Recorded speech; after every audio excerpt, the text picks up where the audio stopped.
Walking is an everyday event for me. Usually I'll just wander around the park or take a run up the block. Today was different. As I walked out of my house, I felt a slight tug at my brain. I don't know why, but I really wanted to go somewhere different. I jogged past the park and went into the cemetery. A light breeze kept me cool as I walked. I looked at the tombstones. I read the different names and dates that were carved into the marble stones. It seemed like the names were in alphabetical order, unless it was a relative that was buried next to a loved one. I got to the area where the graves were the same name as me. I have a pretty common last name, so I didn't find it too out of the ordinary. I walked, looking at each grave in turn, wondering if there was a chance of a relative, even if distant. I stopped at one grave where it looked recently new.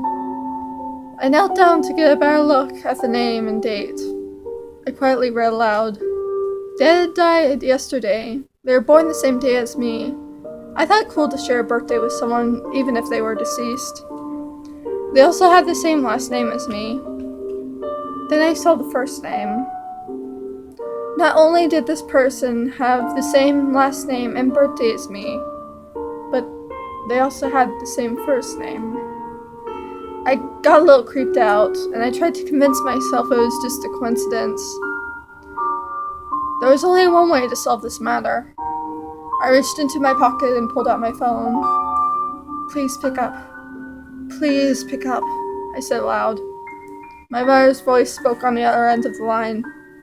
Who are you? How'd you get that phone? Mom, I said seriously, it's me. Is this your idea of some kind of sick joke? She demanded. I was confused. I shook my head. No, Mom, listen to me. You're a kid. You're never going to believe what— No, you listen here, she interrupted. I don't know who you are, but this isn't funny. Calling up a mother who just lost her child on that dead child's number. But are you some sick bastard if you find it amusing? Never call here again. I heard a beep as she hung up. I slowly put the phone in my pocket, my breathing becoming heavy as I began to panic. I shook my head wildly, refusing to believe what had just happened.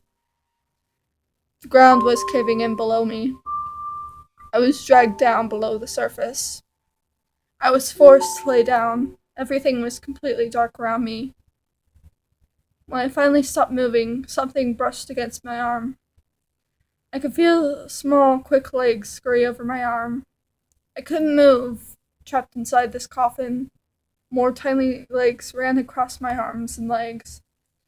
I shivered as one crawled onto my neck. My stomach heaved. I opened my mouth, expecting to throw up. But instead, swarms of bugs crawled or flew out of my mouth, slowly. I was buried underneath every bug known to man.